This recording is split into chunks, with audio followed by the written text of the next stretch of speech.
Brazil didn't survive the event. Just like all other pre-event countries, it collapsed into a bunch of petty warlords. But uniquely, it did rise again to become the most powerful empire in the Americas. It's ruled by the Braganza dynasty. Supposedly. The Braganzas were the royal family of Portugal and later Brazil, but whether these people are their actual descendants or just using their name for legitimacy is uncertain. Our dynasty, the Orleans Braganza, was formed when the Braganza heir married into the House of Orleans. We were supposed to be the next rulers of Brazil when we were kicked out and Brazil became a republic. Now, 800 years later, we rule a county just outside the capital in a reformed Brazilian empire. An empire that is but a shadow of its former self. We will kick the Braganzas off the throne and restore Brazil to its former glory. And shout out to commenter Tubomafo for giving me the idea for this playthrough. Our character in the year 2666 is Isabel. She is an elusive shadow, she is quick and she starts with a seductress trait. She did apparently fail the vestibular exam, giving us some negative modifiers. The vestibular exam seems to be a kind of a test that some characters in Brazil take when they come of age. It has 5 levels, from failed to excelled at. I suppose it's supposed to echo the imperial exam of medieval China, as Brazil is kinda the China of after the end's Americas. Since Isabel has the level 4 intrigue education, I went with a schemer lifestyle tree. It's what we're most suited for, and it will come in handy in our rise to power. An advantage we have is that we start with an unpressed claim on Brazil, but by itself it won't do us much good. However, that combined with the fact that our coat of arms is the same as the Brazilian flag, makes me think that we truly are meant to take the throne. Our starting position is that of a one-county ruler directly under the emperor, but I was quickly put under a duke whose de jure realm I'm a part of. My first goal is to take that duchy from my new liege, as that will significantly improve my position. You see, Brazil has its own government type, imperial bureaucracy. I will explain it as different mechanics become relevant, but for the most part it's very similar to administrative government. Meaning that as a count level ruler I really don't have a lot of options. I don't even have a family estate. My liege is getting old, so I started campaigning to get elected his replacement. By campaigning I mean slandering my opponents. Isabel's natural scheming skill made it easy to slander most people. When I tried slandering my fellow vassal, who had his own court of loyal followers, I did have some trouble. But I was making steady progress. I spent a few years campaigning, hosting feasts to suck up to my liege and networking with other characters in the realm. I set my spymaster to find secrets in my liege's court. This got me a strong blackmail hook on one of his courtiers, which will be very useful if I decide to get rid of him.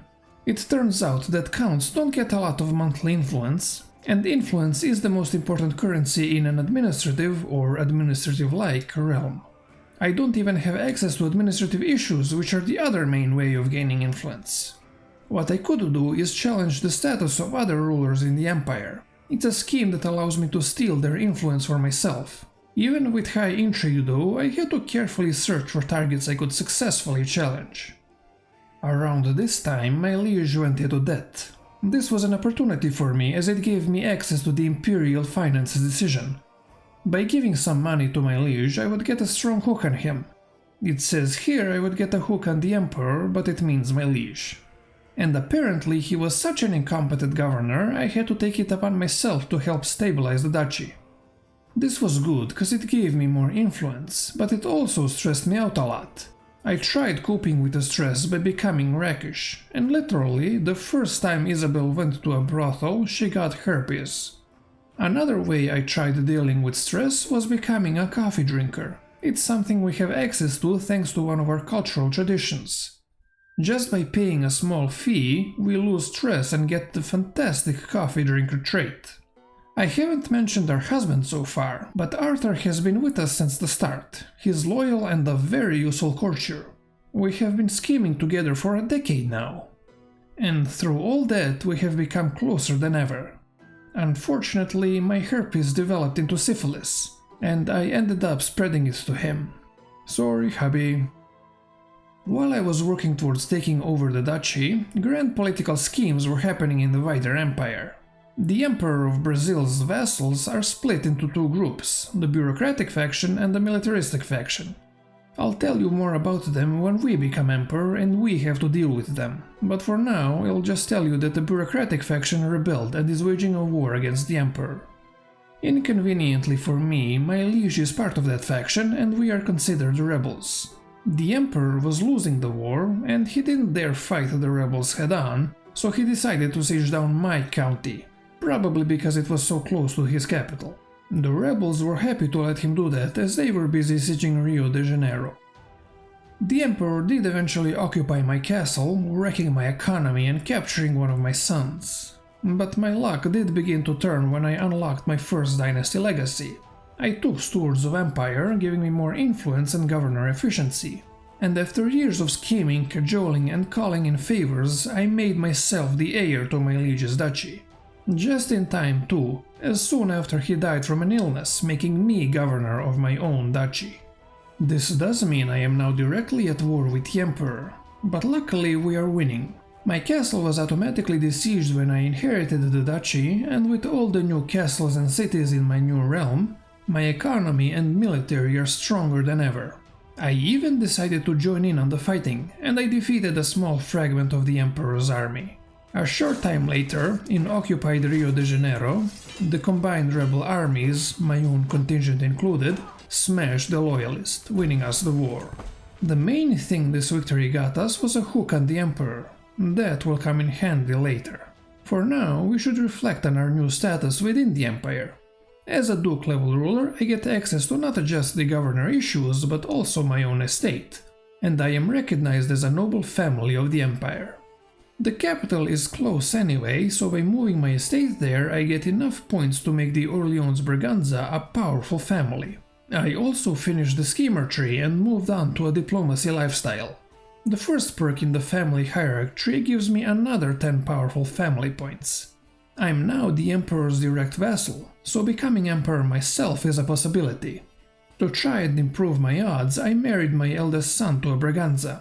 I also had the emperor release my younger son from prison. I could have used a hook, but a hook at the emperor is too valuable, so I just paid the ransom. Having lost the war against the bureaucratic faction, the emperor was weak, and now the militaristic faction was taking their turn and rebelling. I can't help but think that we would make a much better emperor. The current civil war didn't really concern us, so I focused on my own business. I spent a bunch of influence making sure my son is the heir to my duchy, and I had to continue challenging people to make sure I don't run out. But then, without any intervention on my part, my son became the heir to the neighboring duchy, and when he was just 20 years old he became a governor. I was surprised he managed to do it while he was so young. But then again, he did actually pass the vestibular, unlike his mother. Of course, now that he's a governor in his own right, he's no longer eligible to be the heir to my duchy, and all the influence I spent on him was wasted. But I'm not complaining. Isabella did become a lunatic as a complication from syphilis. Luckily, being insane doesn't disqualify you from being a counselor to the emperor, especially when the emperor owes you a favor. With all the influence I was getting from being a governor and the emperor's counselor, I could do a boundary dispute scheme on my neighbor, enlarging my realm. I decided that the next step to becoming emperor would be to become a king-level ruler. To do that in an administrative empire, you need to do a scheme on yourself to elevate your governorship. And to do that, I need a bunch more influence, as well as another duchy. So I started subsuming the duchy to the north. The scheme to take a whole duchy will take a while, so I threw a feast to pass the time. I invited the emperor as the guest of honor, and the event was successful. So successful that I became friends with the emperor. Isabel even recovered from syphilis, though she's still a lunatic, and it didn't last very long anyway. Remember how we gave it to her husband? Well, now he returned the favor. With the emperor's help though, the scheme to subsume a second duchy went quick. And just as Isabella became a double duke, she also became influential enough to elevate her governorship. And so she did. This would be another very long scheme, but being a master schemer and with friends in high places, she did it in just 18 months. Isabel was now a state minister of the Kingdom of Rio de Janeiro. All the de jure lands we didn't control were made our vassals, including our son. Our realm encircled the capital. The northernmost duchy, the one I subsumed, was the most developed one, so I decided to move my capital there. The previous owner was nice enough to pay for a tax office to be built there. That will make our economy even better. My eldest son made himself governor of a duchy. Not to be outdone, my second son was aiming higher. He made himself heir to Espirito Santo, the kingdom to our north. Unfortunately, the Governor-General of Espirito Santo was in fine health. I used all my influence and even went into debt to make him retire. But we succeeded. The Orleans Braganza dynasty now controls 2 kingdoms within Brazil, and we are by far the most powerful of the powerful families. Except the Braganza Emperor, of course. I spent the next few years rebuilding my influence. I solved governor issues. By this point I was quite the competent governor. I feasted. Thanks to the wine cellar in my estate, even feasting gained me influence. I schemed and waited for an opportunity. And then, for a second time, Isabel recovered from syphilis. Now, I know that it was technically me who started this whole STD merry-go-round, but I wasn't about to let my husband reinfect me again. My faith wouldn't let me divorce him without the head of faith's permission, so there was just one reasonable option. I had to put him in quarantine. The schemer tree gave me the kidnapper perk, giving me access to abduction schemes. Abducting him wasn't hard at all thanks to Isabel's intrigue. Then I just put him in the dungeons to make sure everyone is safe. And that's that. I'm sure he'll be fine down there. I had recovered my influence, but I still don't have enough to make Isabel Empress. This has a lot to do with the fact that our faith is male-dominated, and as the leader of the second most powerful family in the empire, she was the prime target for slander, increasing the amount of influence I'd need to make her empress. But I did have enough influence to make one of her sons the heir to Brazil. None of them are slandered, and I recently got a dynasty legacy that decreases the cost of promoting house members. So now I just need to choose one. There's the eldest, the intricate web weaver that made himself governor of a duchy, the middle one, the elusive shadow that made himself governor of a kingdom, or the youngest one, the grey eminence that I haven't mentioned until now, but he did become governor of a duchy on the other side of the empire. Well, scheming and intrigue may be useful for gaining an empire, but to keep it you need a diplomat, I decided, so I made him my designated heir. And I used all my influence to make him heir to the Brazilian throne. Now it's just a matter of waiting for the 60-year-old emperor to die, and what just happened? Isabel's dead! I mean, sure, she had struggled with syphilis her whole life, and she was a bit of a lunatic, but for all that she was in fine health.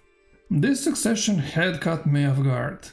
I was now Arthur, a duke-level ruler in the middle of nowhere.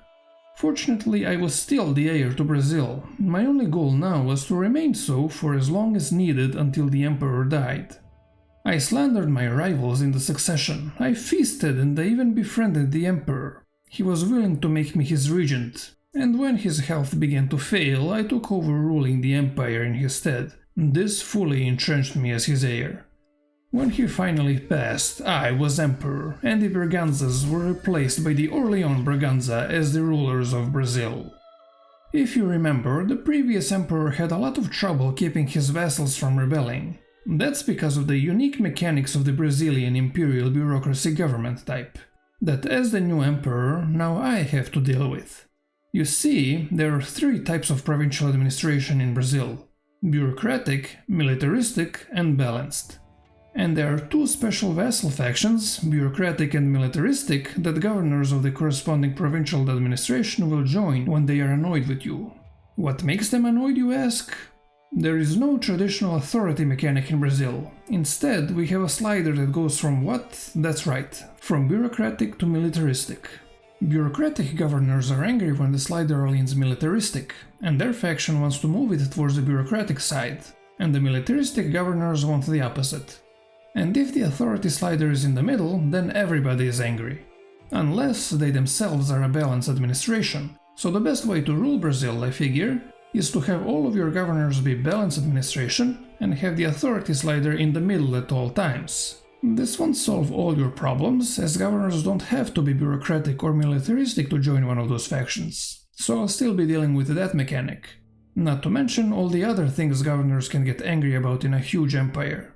But this should make things easier at least. So I switched everyone I could to balanced administration. It was a little tedious just going around the empire clicking on everyone, and I couldn't change everyone over to balanced administration because some of them had already had their administration type changed. But in the end I was left with a slightly more stable realm. And I will need every single shred of stability I can get my hands on. I hadn't spoken about our faith or culture so far, and that's because Brazil is not a homogeneous empire. There's like a dozen faiths and 24 cultures, each of which has at least one governor following it. To make things worse, even if you had a righteous or fundamentalist faith, you couldn't revoke governors' lands based on faith or demand their conversion. It seems that the best strategy is to embrace this diversity and try to work with it. Luckily, our own faith is well suited to that. We are apostolic, a branch of Catholicism that split off from the Vatican. We are pluralist, with the adaptive tenant, so the different faith opinion modifier is pretty minimized. As for our culture, we are Fluminense. Our culture is spread around the capital, but the capital itself is Farofeiro. The culture formed from the merger of two others since the game start, and thus it has all of its 7 tradition slots filled. It doesn't have the awesome coffee brewer's trait, but it does have some other cool ones. And it's the culture of the capital, so I converted over to it. But as I want to expand the borders of Brazil to what they were before the event, I would need the by the sword cultural tradition, which would allow me to wage an unlimited number of kingdom level holy wars. I wanted to reform Farofeiro, and for that I'll need 10,000 prestige. Forming all the kingdom titles I could within the empire got me a good way towards that goal, but I still had a ways to go. I did immediately give those kingdom titles away. I usually like to have my subjects be at Duke level, but Brazil is a complicated enough empire. I figured just having everyone be kings would make things more clear. With the wider empire now organized the way I want it, I need to take care of my personal domain. I control the capital and a few counties in the periphery, but the kingdom of Rio de Janeiro went to my brother. I still had a claim on it and enough influence to take it, so I did. But I'm not cruel. I gave him back the duchy he got himself appointed to before our mother created the kingdom of Rio de Janeiro. In the end, he wasn't even mad at me. Having set my house to order, and my huge man-at-arms army consisting of many unique regiments maxed out, it was time to start the restoration of Brazil. We can do that through a series of special integration decisions. There are 3 de jure empires we need to integrate: Araucarias, Cerrado, and Amazonia, plus the kingdoms of Oiapoque and Roraima, in the empire of 5 Guianas. To integrate a territory into Brazil, we need to have its empire title, plus 80% of its de jure land. The easiest and probably most valuable territory we can integrate is Araucarias. So I raise my army and march south. Using a combination of county expansion CBs, duchy level holy wars and the only kingdom level holy war I have access to for now, I was able to capture most of Araucarias. This is when a new Brazilian mechanic became relevant, the Grand National Accord. It's an opinion penalty with all your subjects that increases with every new barony you conquer. The only way to reduce it is to take the integration decisions. But the penalty is still there, and it will only grow over time. At least I can integrate Araucarias, making it the jure part of Brazil. During my southern expansion was the 900th anniversary of Brazilian independence, when a unique event triggered, called the Week of 22. It seems to be a similar event to the Calvert Appeal in the HCC, when a whole bunch of new faiths appear in the realm, giving you the option to convert to one of them. In our case, it's a bunch of modernist faiths, and this just as I was starting to make the apostolic be somewhat of a dominant faith in the empire. I considered converting to one of the new faiths. Almost all of them are pluralist, so the Week of 22 won't be as disastrous for us as the Calvert Appeal is for the HCC. In the end, I decided to stick with apostolicism. Since we're definitely not gonna have a dominant faith in our empire no matter what, nothing beats that adaptive tenant. The rest of Arthur's reign was spent cleaning up the independent pockets in Aracorias, as well as touching up the northern borders.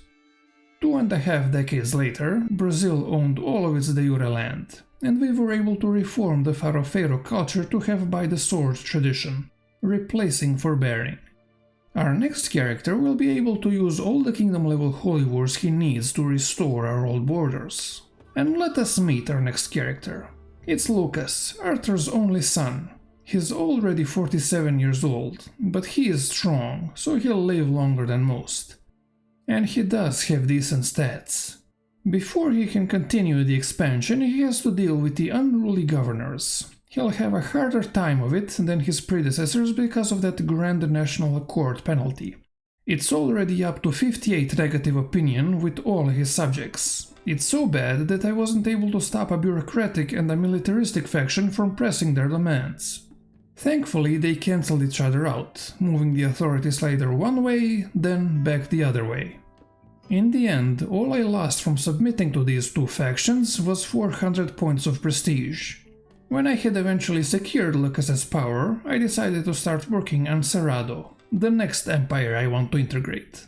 Cerrado was a unified empire ruled by a conqueror, but their emperor recently lost that trait, and his empire is slowly disintegrating. He's already fighting a bunch of rebellions, and when I declared a holy war for one of his kingdoms, it didn't improve his situation.